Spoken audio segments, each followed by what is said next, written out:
Salut tout le monde, c'est Michael. Ce dimanche, c'est donc la 105e édition des 500 miles d'Indianapolis qui reviennent à leur date habituelle du mois de mai, après une édition 2021 à huis clos et en août. 33 pilotes vont prendre le départ pour 800 km qui s'annoncent intenses, alors parcourons ensemble la grille de départ pour voir un petit peu qui s'y trouve.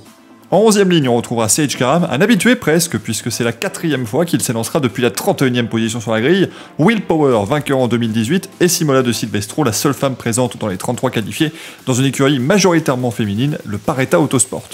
Power a dû passer par la séance de la dernière chance pour parvenir à se qualifier, et l'Australien a tapé le mur dans son run de 4 tours ce dimanche. Il pourra tout de même tenter d'aller chercher une deuxième victoire à Indianapolis, sa voiture ayant l'air à l'aise dans le trafic.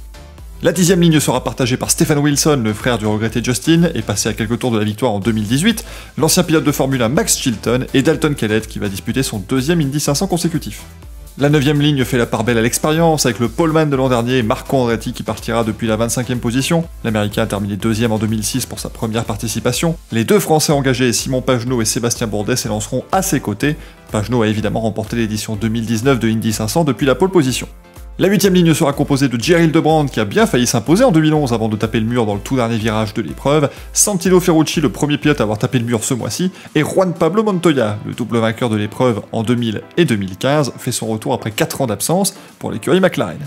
En 7e ligne, on retrouvera Connor Daly un peu décevant par rapport à ses deux équipiers chez Ed Carpenter Racing. Jack Harvey sera également là avec Joseph Newgarden, double champion IndyCar qui cherche toujours sa première victoire aux 500 miles. Il a terminé 3e en 2016. James Hinchcliffe partira 16e devant Scott McLaughlin, l'un des deux rookies de la grille, mais surtout triple champion Supercars en Australie. Graham Rahal s'élancera à l'extérieur de la 6e ligne, il a terminé 3e de la course l'an dernier.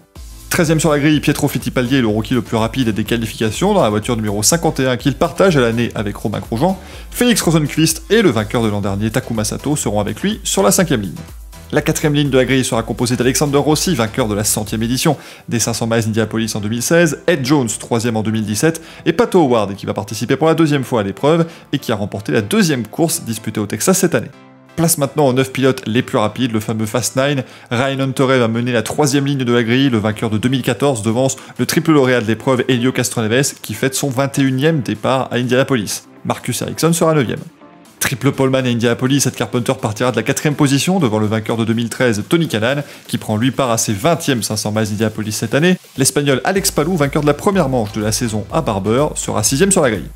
La première ligne sera composée de Scott Dixon, vainqueur en 2008 et désormais quadruple poleman aux 500 miles, le jeune Colton Herta pour son 3e départ à Indy, et Rinus VeeKay, impressionnant rookie en 2020 et vainqueur de sa première course en IndyCar sur le circuit routier d'Indianapolis il y a maintenant 2 semaines. Pour ce qui est de la course, c'est très simple les amis, 200 tours, 500 miles, 800 km, un vainqueur au bout de l'épreuve, il aura l'opportunité de boire du lait et d'embrasser les briques, il ou elle d'ailleurs. Départ prévu à 18h45, on se retrouve de notre côté sur Twitch à partir de 17h45 pour l'avant-course, et pour suivre ensemble la 105e édition des 500 miles d'Indianapolis. Du coup je vous dis vivement dimanche.